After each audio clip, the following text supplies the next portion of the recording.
beacon of silence. The small boat bucked against the waves, each swell a playful slap at the hull. Ben gripped the railing, his knuckles white. The Point Reyes Lighthouse, a stark white finger against the gray sky, grew larger with each surge. He repeated his mantra. Fresh start, clean slate, quiet.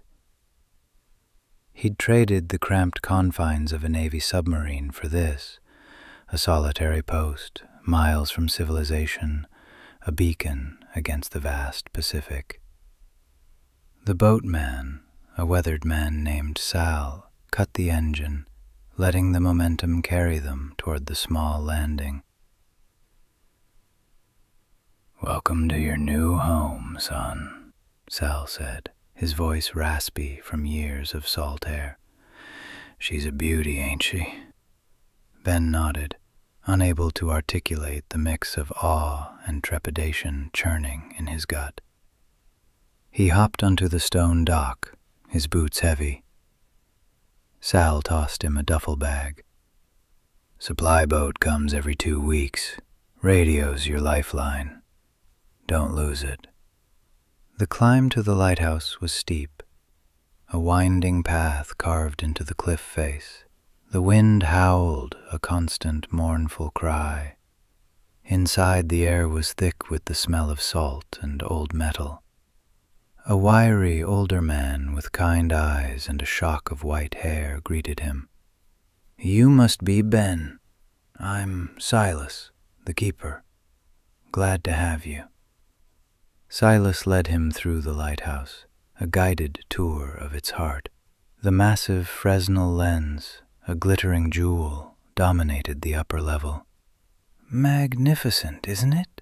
Silas beamed, his hand resting on the cool glass. "First-order lens.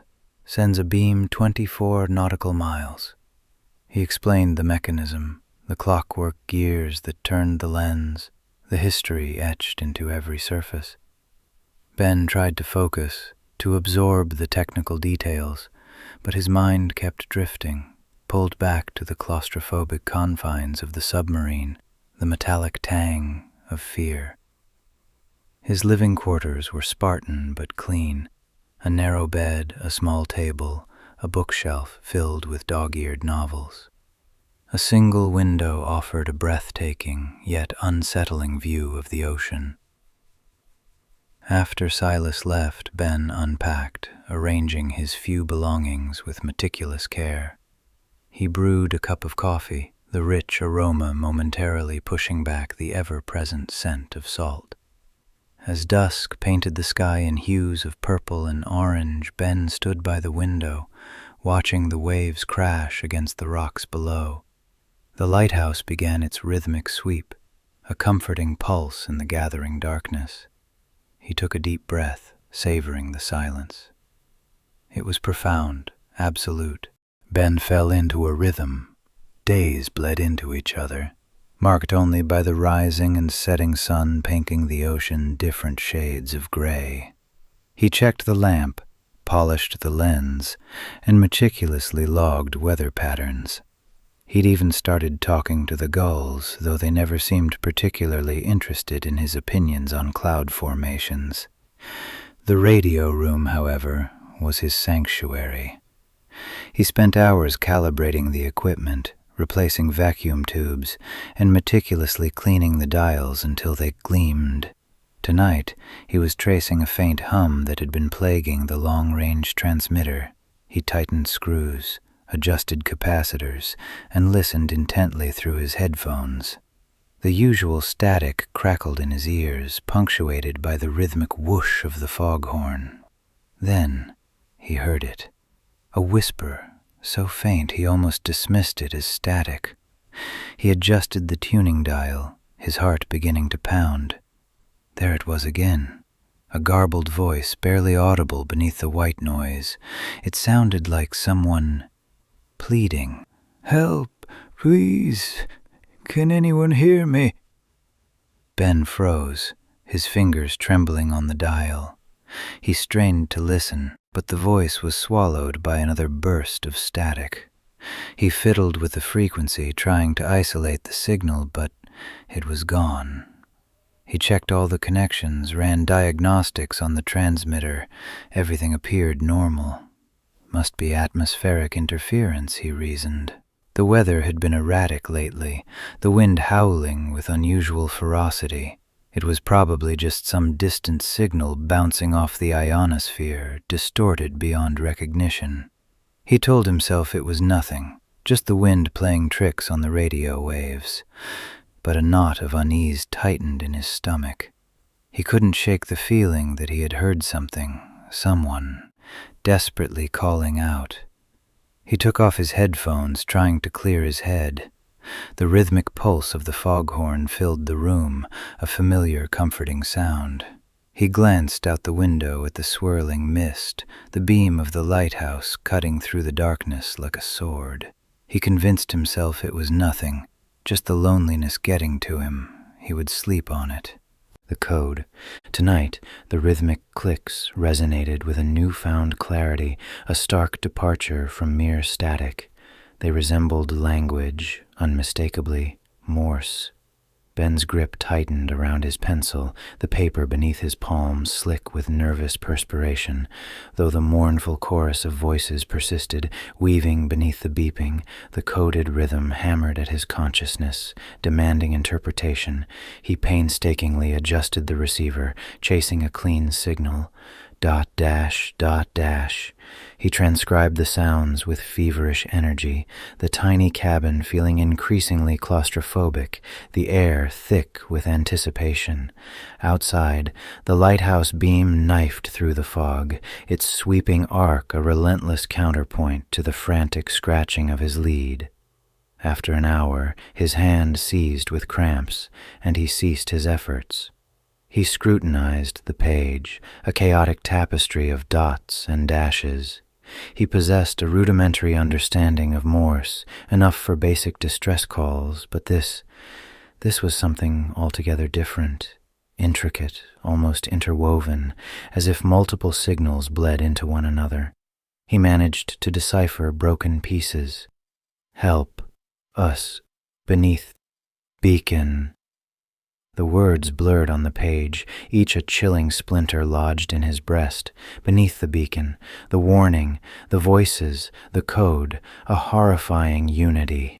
He reached for the phone, his tremor so pronounced he nearly sent the receiver crashing to the floor. He had to report this. Someone needed to be informed. This is Carter, Point Reyes. I'm detecting anomalous transmissions. His voice wavered. He composed himself. Persistent Morse code, overlaid with auditory phenomena, distressed vocalizations. I believe it's a sophisticated coded communication. Silence stretched from the other end. Then the curt, impatient tone of dispatch sliced through the quiet. Carter, are you initiating diagnostic protocols again? We've addressed this repeatedly. All equipment is operating within established parameters. But this is exceptional, Ben insisted. I've extracted snippets of the message. It's critical. Carter, your performance evaluations have triggered concern. We acknowledge the solitary nature of this assignment, but maintaining professional conduct is imperative. If you're experiencing undue duress, we can arrange a psychological consultation. I'm not losing my mind, Ben blurted, instantly regretting the outburst. He inhaled deeply, centering himself. Just, please, file the report. Morse code, potential distress signal, requires scrutiny. Report filed, the voice replied, devoid of inflection. Anything further, Carter? He fought the urge to scream, to implore them to comprehend the gravity of the situation, but he recognized the futility. Negative, he whispered. Nothing further. He replaced the phone, the dial tone a jeering soundtrack in the confines of the room. He stood alone, utterly alone with the voices, the code, and the entity lurking beneath the beam. It's under the light. The last dot faded from the oscilloscope screen, leaving a lingering green ghost. Ben held his breath, fingers hovering over the notepad. He'd been at it for hours, the rhythmic blips and dashes finally resolving themselves into something coherent. Slowly, painstakingly, he transcribed the final sequence. His heart hammered against his ribs as he stared at the result. It wasn't gibberish. It was a message. It's under the light. A chill snaked down his spine, colder than the ocean wind that perpetually battered the lighthouse. What was under the light? The question echoed in the cramped radio room, amplifying his already heightened anxiety. He rubbed his tired eyes, the red veins stark against the whites. This wasn't just static, not just some atmospheric anomaly. This was deliberate. Someone, or something, was trying to communicate. He glanced nervously at the single bare bulb hanging from the ceiling, casting harsh shadows that danced with every gust of wind, shadows that seemed to deepen and writhe in his peripheral vision. He imagined eyes peering from the inky blackness beyond the thick glass of the lantern room. Suddenly, a floorboard creaked behind him. Ben whirled around, his hand instinctively reaching for the wrench he kept beside the radio. Nothing, just the old house settling. He took a shaky breath, trying to calm his racing pulse. Paranoia was a dangerous thing in a place like this, a place where isolation amplified every fear. He went back to the radio, but the message had changed everything.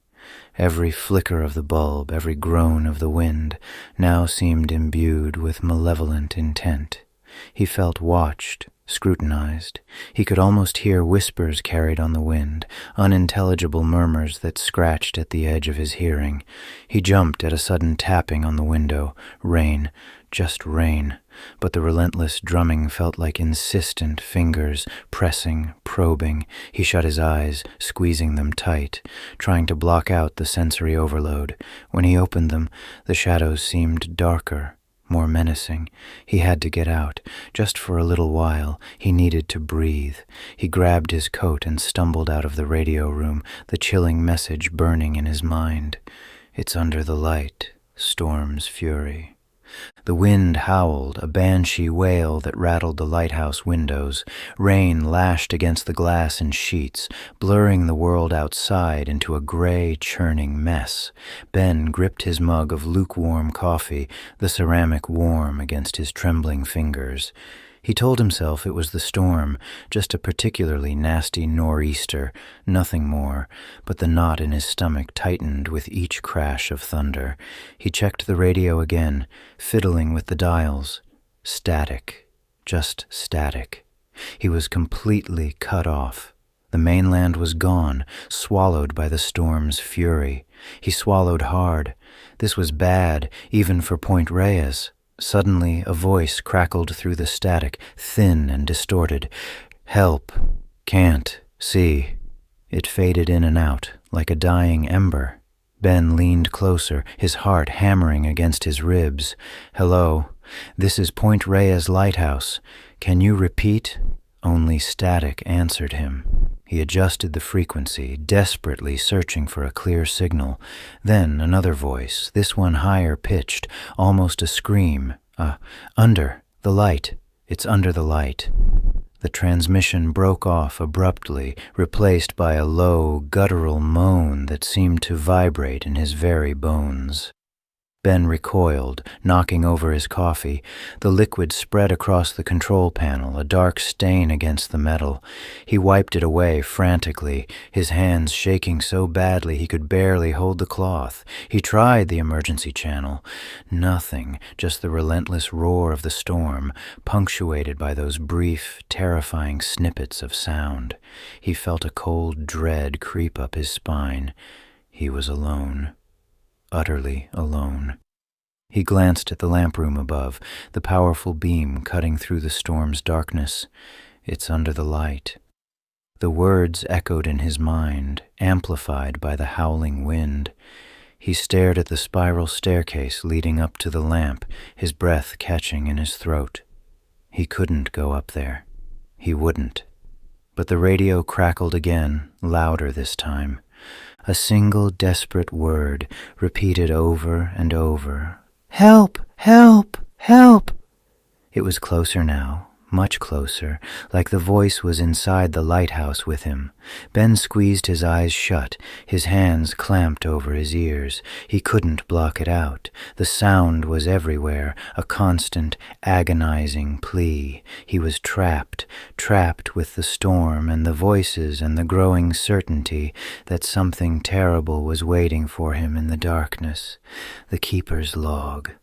The chill in the air clung to Ben like a damp shroud as he explored the lighthouse base.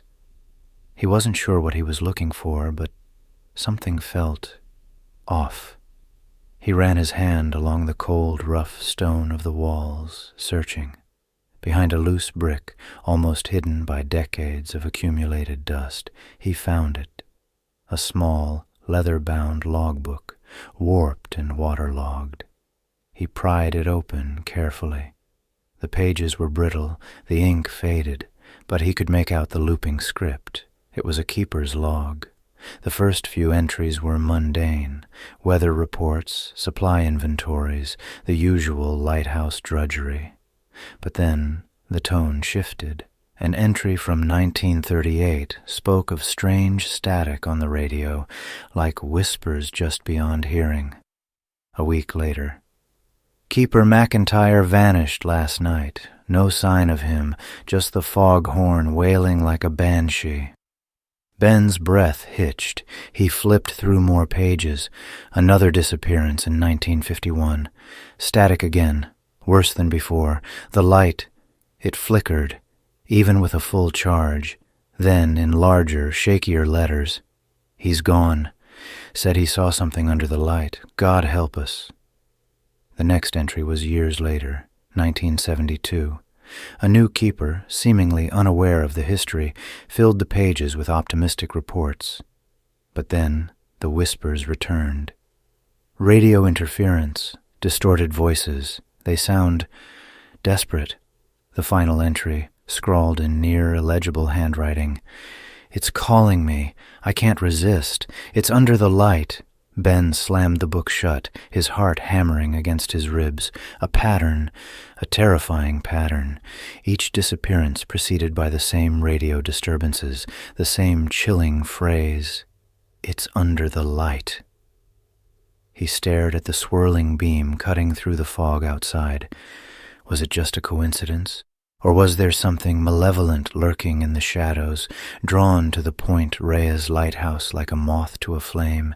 The whispers on the radio, the desperate voices, were they warnings or lures?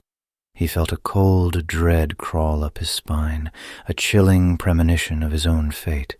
He was alone, isolated on this craggy outpost, and he had stumbled upon a secret that someone or something wanted buried. He glanced nervously around the empty room.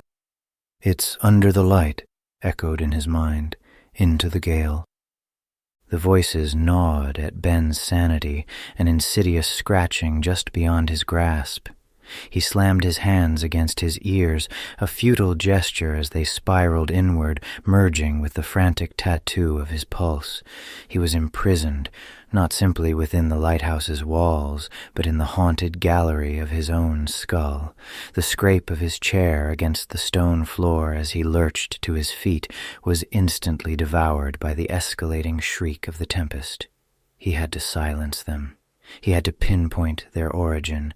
Reason dictated a simple explanation: faulty equipment, a frayed connection, atmospheric anomalies. But reason felt flimsy, a paper boat tossed onto a raging ocean of madness. His gaze snagged on the rotating beacon. "Beneath the lamp," the phantom voice had hissed. The lamp, incessantly the lamp. He wrestled into his oilskins, the clammy fabric a shock against his fevered skin. His fingers, clumsy with dread, grappled with the fastenings. The weight of his boots, as he dragged them on, provided a fleeting anchor to solid ground. The heavy door resisted his efforts, the brass handle biting with icy indifference into his numb hand. Throwing it wide, unleashed the full fury of the gale, which snatched the air from his lungs. Rain, like needles, stitched across his vision.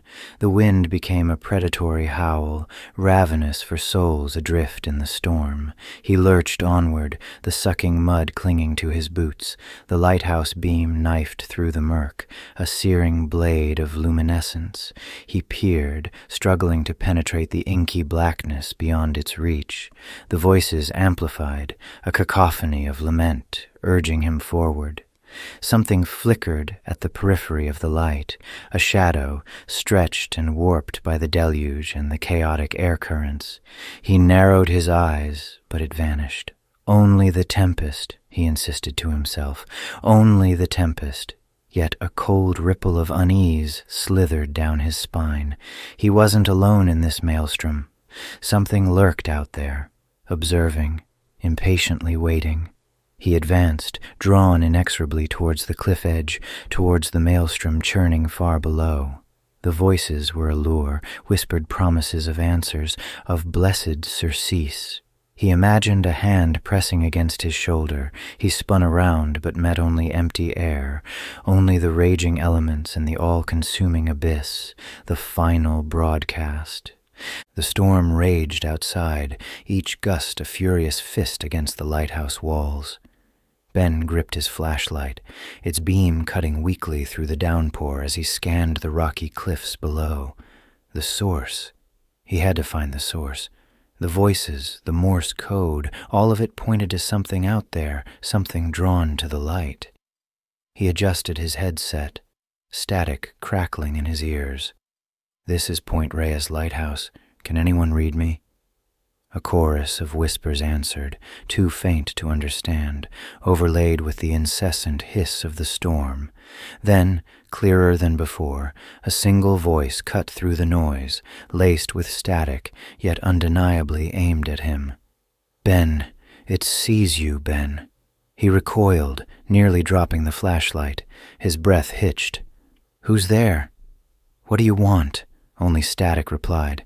He tried again, his voice tighter this time. "I'm warning you. Identify yourself." Another voice, raspy and low, like stones grinding together. "Under the light, Ben. It's always under the light." He stumbled back inside, slamming the heavy door against the wind. His hands shook as he reached for the microphone. Panic clawed at his throat. "Mayday, Mayday! This is Point Reyes Lighthouse. I don't know what's happening. Something is out there. It's responding to me. It knows my name. It said it's under the light." He paused, his heart hammering against his ribs. The radio crackled, a cacophony of whispers rising in intensity. "It's coming for me. It's right outside." He screamed into the microphone, his voice cracking. "Help me, please." Then silence. The signal died, replaced only by the howling wind and the rhythmic crash of waves against the shore. On the console, the light indicating his transmission was active flickered erratically, then went dark. Ben Carter was gone. Only the storm remained, and the relentless beam of the lighthouse cutting through the darkness. The cycle begins again. The wind howled a mournful dirge, tearing at the Coast Guard officer's slicker as he peered over the cliff edge. Spray stung his face, tasting of salt and despair. Below, the waves crashed against the jagged rocks, their roar a constant reminder of the ocean's insatiable hunger. He spotted it then, snagged on a gnarled bush, clinging precariously to the cliff face, a faded baseball cap, instantly recognizable. Ben's. He didn't need to climb down to know. The cap was all that was left. A week later, the rhythmic thrum of a helicopter broke the uneasy silence that had settled over Point Reyes. A young man, barely old enough to shave, stepped out onto the landing pad, clutching a battered duffel bag. His name was Mark, and he was the new radio technician. He swallowed hard, trying to ignore the palpable sense of isolation that clung to the lighthouse like a shroud. The relief officer, a grizzled veteran named Johnson, met him with a weary smile. "Welcome to paradise, kid," he said, the sarcasm thick in his voice. He handed Mark the keys. "Everything you need is inside. I'm on the last chopper out." Mark watched the helicopter disappear over the horizon, a knot of apprehension tightening in his stomach. The lighthouse loomed before him, a stark white sentinel against the gray sky. He pushed open the heavy oak door and stepped inside, the air immediately colder and heavier. The scent of salt and mildew hung in the air. He spent the afternoon familiarizing himself with the equipment, trying to ignore the nagging feeling that he was being watched. As dusk settled, he fired up the radio. Static crackled through the speakers, punctuated by the rhythmic sweep of the lighthouse beam. He adjusted the dials, searching for a clear signal. Then it came. A voice, distorted and desperate, filled the room. "Under the light. Please help me. It's under the light." Mark froze, his blood turning to ice. He knew that voice. It was Ben's. He frantically switched frequencies, but the message persisted, a horrifying loop echoing through the empty lighthouse. Mixed in with Ben's plea, a faint, rhythmic tapping began, the unmistakable cadence of Morse code. It was different from before, more frantic, more insistent. He strained to decipher it, his heart pounding in his chest. "O E B C K." He killed the power, plunging the room into silence, broken only by the relentless crash of the waves against the rocks. He stared out the window, his reflection a pale ghost against the darkening glass. The beam swept across the ocean, illuminating the churning water. Something moved beneath the surface, a dark shape twisting and turning in the depths. Mark recoiled, a scream caught in his throat. He was alone, and the cycle had begun again.